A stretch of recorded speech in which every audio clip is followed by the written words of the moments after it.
আজকে আমরা শিখব অ্যাসার্টিভ টু ইন্টেরোগেটিভ অস্থির অস্ত্র থেকে প্রশ্নবাচক।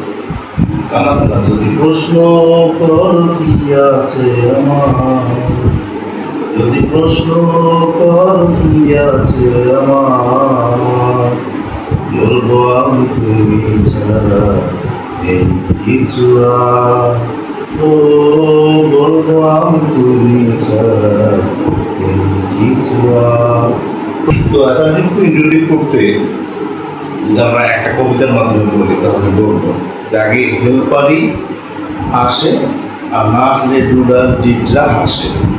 হ্যাঁ হলে নট হবে, না হলে নট পাওয়া হবে, বাকি সব পরে এইভাবে ইন্টারভিউ শিখবো ঘরে। তো আমরা দেখি তাহলে হেল্পারে আগে হেল্পারই আসে আর না আসলে গাছ ডিডরা আসে। হ্যাঁ হলে নট হবে, না হলে নট পালাবে, বাকি সব পরে এইভাবে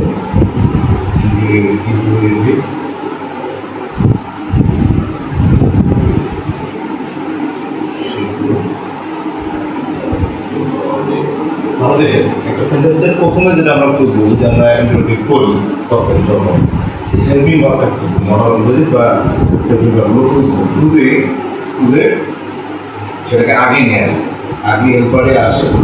তাহলে যদি এই হেল্পারটা না পাই তাহলে টু ডাজ ডিডটা আসে, মানে টু ডাজ ডিড ব্যবহার করতে হবে, টু ডাজ ডিডকে নিয়ে আসতে হবে।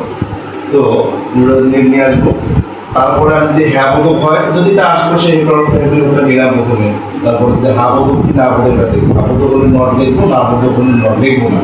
এখন আমরা কবিতাটা থেকে যদি আমরা উদাহরণের সাহায্যে শিখি তাহলে দেখি, তাহলে মাই লাভার ইজ কোয়ারেলসাম, আমার প্রিয় হচ্ছে ঝগড়াটে। তো এটা ইন্টারোগেটিভ যদি করতে বলে তাহলে প্রথম হেল্পারে আগে আসে, তাহলে আগে হেল্পার কি এখানে আছে, ইজ আছে, এটার সামনে নিয়ে আসবো। এটা যদি হা হলে নট হবে, তাহলে এখানে হা আছে, হ্যাঁ হা আছে, এখানে না বোধক বলতে কিছু নাই। না বোধক চিহ্ন নট, নেভার, স্কার্সলি, সেলডম, আচ্ছা not, never, nothing, nobody, none, scarcely, barely, rarely,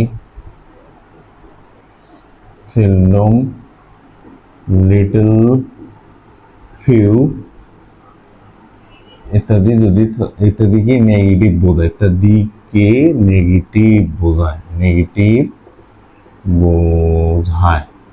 আচ্ছা যেদিকে নেগেটিভ বোঝায়, তাহলে আমরা এখানে কি সেগুলো আছে নাই, তাহলে এখানে নট লিখবো, আর বাকি সব পরে মাই লাভার কোয়ারেলসাম। তাহলে এখানে কি দেবো, কোশ্চেন মার্ক দিব। কোশ্চেন মার্ক না দিলে ঘোড়া কষ্ট করে ডিম পারবে। তাহলে কি আই নেভার ফরগেট ইউ। তাহলে এটা ইন্টারোগেটিভ যদি করতে বলে তাহলে কি করব, তাহলে আমাদের কি এখানে হেল্পার আগে আসবে, তাহলে হেল্পার যে আগে আসবে, হেল্পার কি এখানে আছে, নাই, তখন ডু ডাজ ডিড কে নিব টেন্স অনুযায়ী। তাহলে এখানে ভার্ব কোনটা, ফরগেট। নেভারও ভার্ব না, আইও ভার্ব না, ইউ ভার্ব না, তো এটাই ভার্ব মানে যারা কাজ করে বোঝায়, ওইটা দেখে ভার্ব মানে টেন্স বোঝা যাবে। তাহলে এখানে কি আছে, এটা ফরগেট প্রেজেন্ট ফর্ম, ডু অথবা ডাজ কখন, ডু কখন। যদি থার্ড পার্সন সিঙ্গুলার নাম্বার হয় সেক্ষেত্রে ডাজ, আর থার্ড পার্সন সিঙ্গুলার নাম্বার না হলে do. Third person singular number কি, আমি কথা বলতেছি, আমি হচ্ছে ফার্স্ট পার্সন, আপনারা যারা শুনছেন তারা হচ্ছে সেকেন্ড পার্সন, আর বাকি সব পরের থার্ড পার্সন। তাহলে এখানে কি হবে, আই আছে, আই তো আমি, তাহলে ডু আই ফরগেট, নেগেটিভটা উঠে যাবে, ফরগেট ইউ কোশ্চেন মার্ক। আচ্ছা এবার যে হি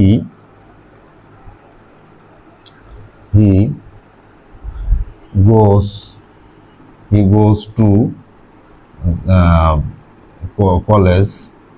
তাহলে এখানে ইন্টারভিউ যদি করতে বলে তাহলে কি করবো, তাহলে এখানে হেল্পার নাই, ডু ডাজ ডিড নিব, তাহলে এখানে যদি প্রেজেন্ট টেন্স হবে সাথে এস যুক্ত আছে, তাহলে ডাস, ডাস, তারপর হি, ও ডাস, এখানে এখানে তারপর হাবোধক হলে নাবোধক করবো, নাবোধক হলে হাবোধক করবো। এখানে হাবোধক কি নাবোধক, এখানে নাবোধকের কোনো কিছু আছে, তাহলে নট হবে, নাই, নাবোধক নাই, এখানে নাবোধক হলো। Does not he go to college, তাহলে এখানে এখানে এখানে কি হলো, গো কেন হলো, এই এসটা কই গেল, এই যে ডাজের কারণে। ডাজ এবং ডিড এগুলো থাকলে ভার্বের ভি অন হয়, অন্যথায় এগুলো কি হবে, ডাবল স্ট্যান্ডার্ড হয়ে যাবে। তো তারপরে কি আমাদের হি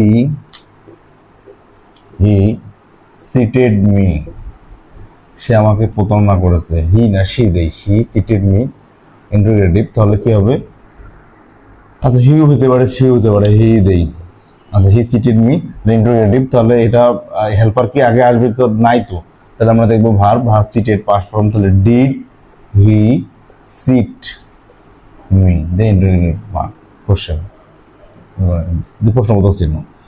তো তারপরে তাহলে কি এখানে ডিড লেখার পর তাহলে এটা ইডিটে উঠাই দিলাম, কারণ ডিড লিখলে ভি অন লিখতে হবে। আচ্ছা এবার আমরা দেখবো অনির্দিষ্ট কর্তা, অনির্দিষ্ট কর্তা, অনির্দিষ্ট কর্তা মানে ইনডেফিনিট সাবজেক্ট, ইনডেফিনিট সাবজেক্ট, এটা যদি হয় সেক্ষেত্রে হু ডাজ অথবা who does not. Does not কখন আর ডাজ কখন সেটা বোঝা যায়, হাবোধক হলে ডাজ নট, নাবোধক হলে হু ডাজ। আচ্ছা দেখি তাহলে এভরিবডি, এভরিবডি লাইকস, লাইকস দেয়ার ডিয়ার, তাদের প্রিয়কে সবাই পছন্দ করে, ইন্টারোগেটিভ, তাহলে কি হবে, এটা যেহেতু এভরিবডি অনির্দিষ্ট কর্তা, তাহলে হু, তাহলে এটা প্রেজেন্ট টেন্স, এখানে ডাস, পাস্ট টেন্স হলে ডু ডিড হতো। আচ্ছা এখানে ডাস, হু ডাস, তারপর লাইক, লাইক দেয়ার, দেয়ার ডিয়ার, এই কোশ্চেন মার্ক। তো এস বসার, ডাস বসার কারণে এখানে এসটা উঠে গেল। তারপর আবার nobody, nobody phoned me, love me, nobody loved me, loved me, এটা যদি আমরা ইন্টারোগেটিভ করি তাহলে কি হবে, হু, তাহলে পাস্ট ফর্ম, এই কারণে কি হবে, ডিড, না বলতো এই জন্য নটটা হবে না, who did love me question mark. একইভাবে এটা থাকে যে none can, none can love me, তাহলে ইন্টারোগেটিভ করি তাহলে কি হবে, হু হবে, যেহেতু অনির্দিষ্ট, না মানে কেউই না। আচ্ছা অনির্দিষ্ট কর্তা কোনগুলো সেগুলো তো আসলে দেখার বিষয়, যে someone, somebody, anyone, anybody, everybody, nobody, people, they, etc. and so on, etc.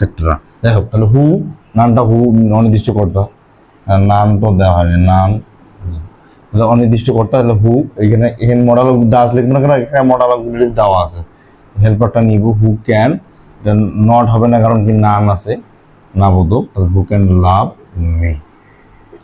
এই হলো মোটামুটি অ্যাসার্টিভ টু ইন্টারোগেটিভের বেসিক রুলস।